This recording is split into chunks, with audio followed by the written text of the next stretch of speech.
Boa noite a todos. Nós vamos tratar nesse vídeo do crime de falsidade ideológica tipificado no artigo 299 do Código Penal, cujo objeto de proteção jurídica é a fé pública, na verdade consubstanciada na veracidade das declarações constantes em documentos públicos ou particulares.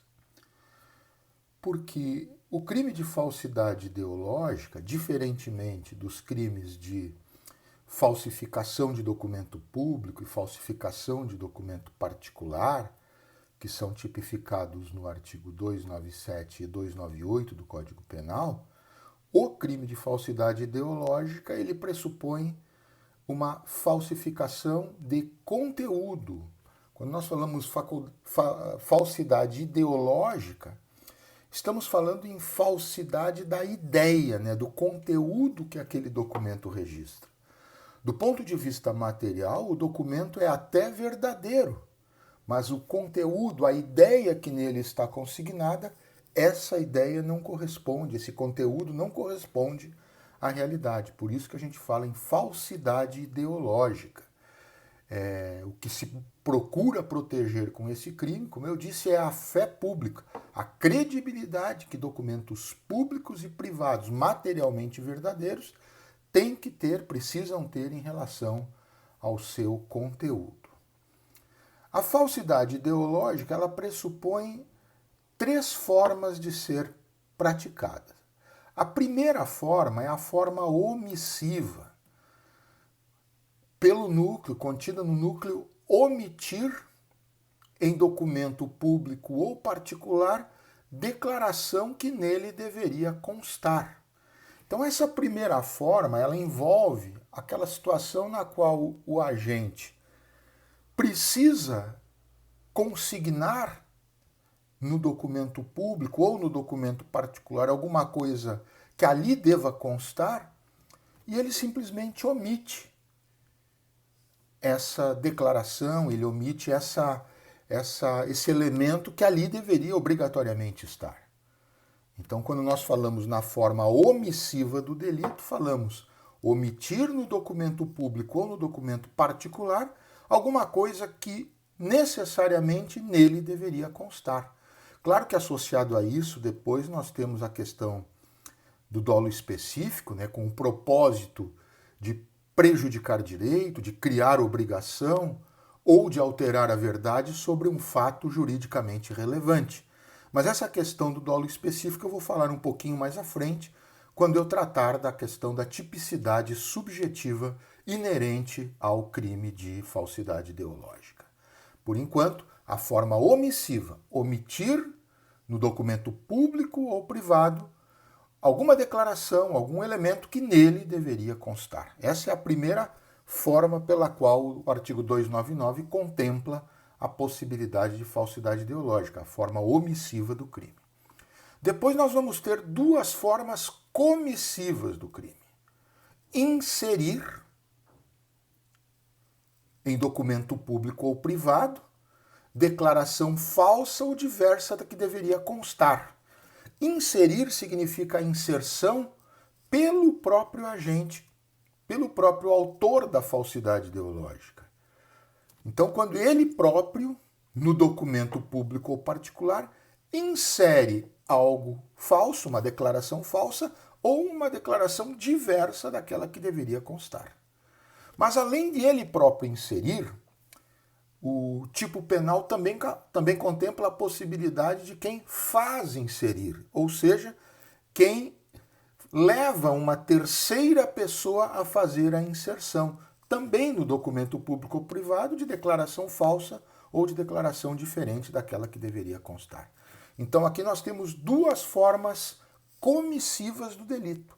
Quando o agente ele próprio insere ou quando ele faz terceira pessoa inserir no documento público ou privado uma declaração ou falsa ou diferente daquela que deveria ter constado. Também com o propósito específico de prejudicar direito, de criar alguma obrigação ou de alterar a verdade sobre algum fato que tenha relevância jurídica, mas esse detalhe do propósito específico eu vou falar um pouco adiante quando tratar, como eu disse, da tipicidade subjetiva. A forma simples do delito,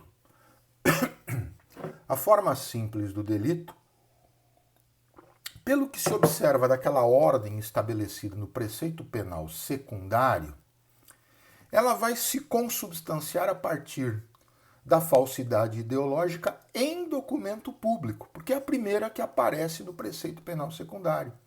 E ali está prevista uma pena cominada de 1 a 5 anos de reclusão e também multa. Quando nós tivermos a falsidade ideológica em documento privado, a pena cai para 1 a 3 anos de reclusão e multa.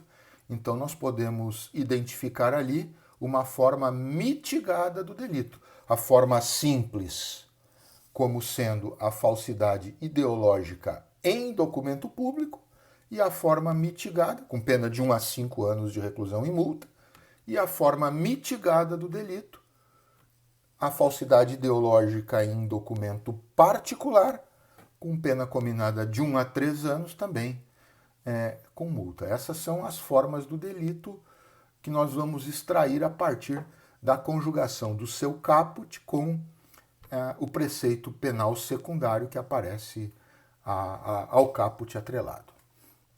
As formas majoradas do delito, que acarretam uma majoração de 1/6 da pena, são aquelas estabelecidas pelo parágrafo único do artigo 299, e são duas as situações. A primeira delas, quando a falsidade ideológica ela é realizada por agente. O agente é funcionário público que pratica o crime de falsidade ideológica prevalecendo-se do seu cargo. Então ele usa o seu cargo, porque aquele cargo de alguma maneira cria alguma facilidade, algum conhecimento específico, alguma lucratividade específica. Então ele usa o seu cargo de funcionário público para praticar a falsidade ideológica, e quando isso acontece, pela regra do parágrafo único, nós temos então mais 1/6 de pena em relação a este agente. Ou ainda também temos uma outra hipótese de majoração, se a alteração ela é procedida em documento de assentamento de registro civil. Qualquer assentamento de registro civil, exceto, e aqui nós temos que excepcionalizar, o registro de nascimento, quando a hipótese se tratar daquilo que ficou conhecido como adoção à brasileira, quando o agente vai lá e registra como seu um filho de outra pessoa, um filho alheio. Então essa hipótese, por ela possuir um regramento específico lá no artigo 242 do Código Penal, então este regramento específico vai preferir ao regramento mais genérico da falsidade ideológica do artigo 299. Então, tratando-se de, entre aspas, adoção à brasileira, registrar filho alheio como próprio, o crime não é o do 299, o crime é o do 242 do Código Penal. Fora isso, os outros assentamentos indevidos, ideologicamente falsos em registro civil, registro de óbito, de casamento, outras questões relacionadas a registros de nascimento, enfim, vão ser utilizadas como majorantes também do crime do artigo 299 e também vão implicar, na terceira fase da dosimetria, num acréscimo de mais 1/6 de pena em relação ao agente que protagonizou também a majoração. A tipicidade subjetiva, que eu falava agora há pouco do crime do artigo 299, ela requer necessariamente, obrigatoriamente, dolo específico. Não basta dolo genérico de omitir, de inserir ou fazer inserir aquela declaração falsa, aquilo que poderia ou não deveria ter constado, enfim. É preciso que alguma dessas manobras seja feita com o objetivo, com o propósito específico, com o escopo de prejudicar algum direito, de criar alguma obrigação ou de alterar a verdade sobre um fato juridicamente relevante. Alguma destas especificações dolosas, ela tem que estar presente dentro do contexto da omissão, da inserção ou da feitura da inserção, para nós podermos, então, complementar, sob o ponto de vista da tipicidade subjetiva, a presença do crime de falsidade ideológica. Em outras palavras, e resumindo, a falsidade ideológica não se contenta, não se conforma apenas com dolo genérico. Ela requer dolo específico. Dolo específico dentro de alguma dessas três especificações trazidas no artigo 299. Prejudicar direito, criar obrigação ou alterar a verdade sobre fato juridicamente relevante. Quanto ao sujeito passivo do crime do artigo 299, quanto ao sujeito ativo primeiro, qualquer pessoa, não há qualquer restrição nesse sentido. E quanto ao sujeito passivo, ou os sujeitos passivos, nós temos em caráter primário, em caráter imediato, o Estado, porque o crime é contra a fé pública. E todo crime contra a fé pública tem como sujeito passivo principal a figura do próprio Estado, porque, afinal de contas, é o Estado que deve gerir, que deve zelar pela credibilidade dos documentos em geral. Mas, além do Estado, que é a vítima, que é o sujeito passivo primário, o sujeito passivo imediato, nós temos também, imediatamente, em caráter secundário, como sujeito passivo, qualquer pessoa que, de alguma maneira, tenha sofrido prejuízo com a falsidade ideológica. O momento consumativo do crime. Quando é que o crime se consuma? Quando se tratar da forma omissiva do crime, nós vamos ter a consumação quando o documento em que a omissão existiu terá sido concluído. Com a conclusão do documento, em que deveria ter constado algo e não constou, em que o agente deveria ter feito a inserção daquela declaração correta e não fez. Então, nesse documento em que se passou a omissão com a sua conclusão, é o momento em que o crime de falsidade ideológica na forma omissiva está consumado. Não há, quando houver a falsidade ideológica comissiva, quando o sujeito complementa a inserção que ele próprio faz ou aquela que ele leva alguém a fazer, no caso do núcleo, fazer inserir. Não há necessidade, isso é importante que se diga, não há necessidade para a consumação do delito de que efetivamente esse documento venha a prejudicar alguém, venha a criar uma obrigação. Na verdade, basta que esse seja o propósito do agente, no momento em que omite, no momento em que insere ou no momento em que faz inserir aquela declaração ou que omite aquela que não constou. Basta que esse seja o seu objetivo naquele momento, sem a necessidade para a consumação de que, de fato, esse documento prejudique alguém ou crie alguma obrigação, enfim. Se por acaso efetivamente prejudicar alguém ou efetivamente criar alguma obrigação em desfavor de alguém, aí já estaremos falando no exaurimento do crime, não apenas na forma consumada, mas sim já na forma exaurida, que é a superveniência de um resultado adicional, além do momento consumativo, o que seria o caso. Cabe tentativa, diante desse contexto do momento consumativo que eu acabo de falar, cabe tentativa do crime de falsidade ideológica? Certamente não cabe na forma omissiva. Por quê? Porque, tratando-se de omissão própria, crime omissivo próprio, o núcleo é omitir, então é crime omissivo próprio, é pacífico o não cabimento de tentativa em crime omissivo próprio. Então, no núcleo omitir, não cabe tentativa.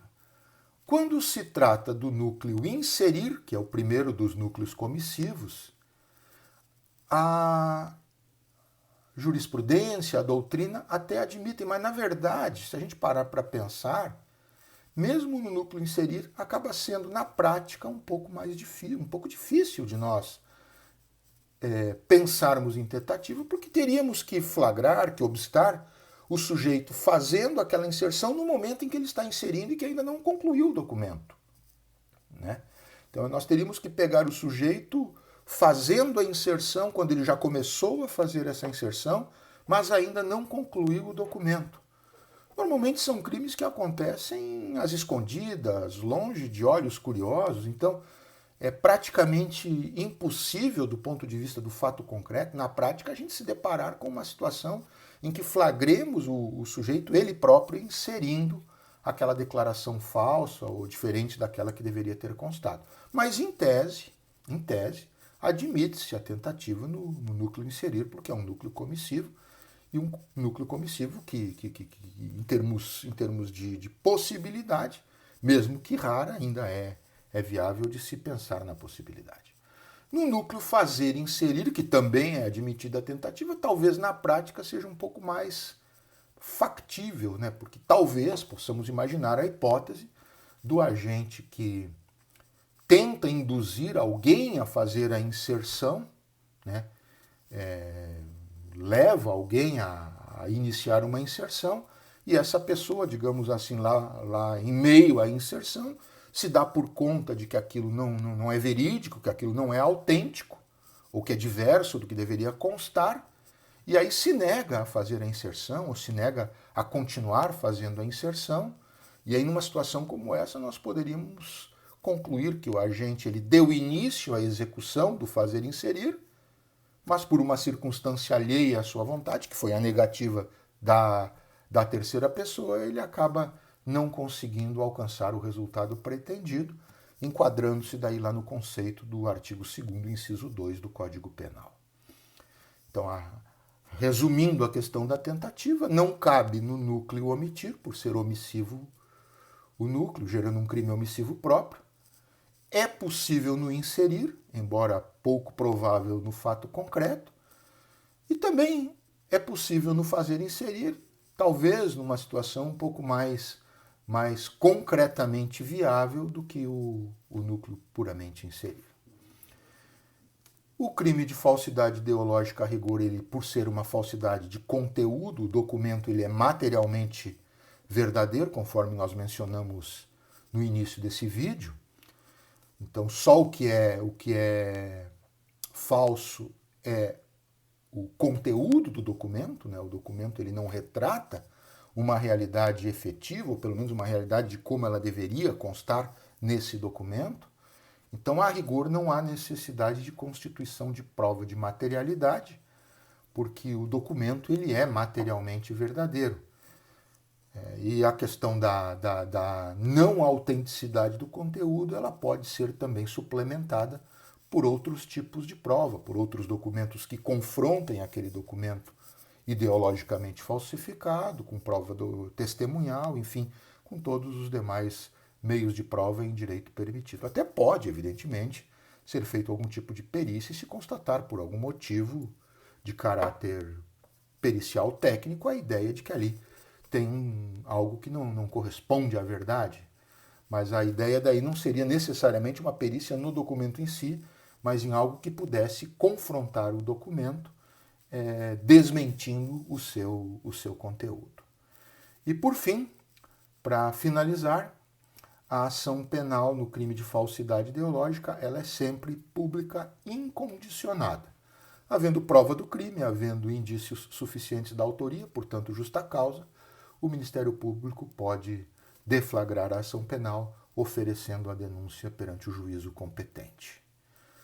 Eu acho que essas principais, amigos, são as principais anotações relacionadas ao crime de falsidade ideológica. Até o nosso próximo vídeo.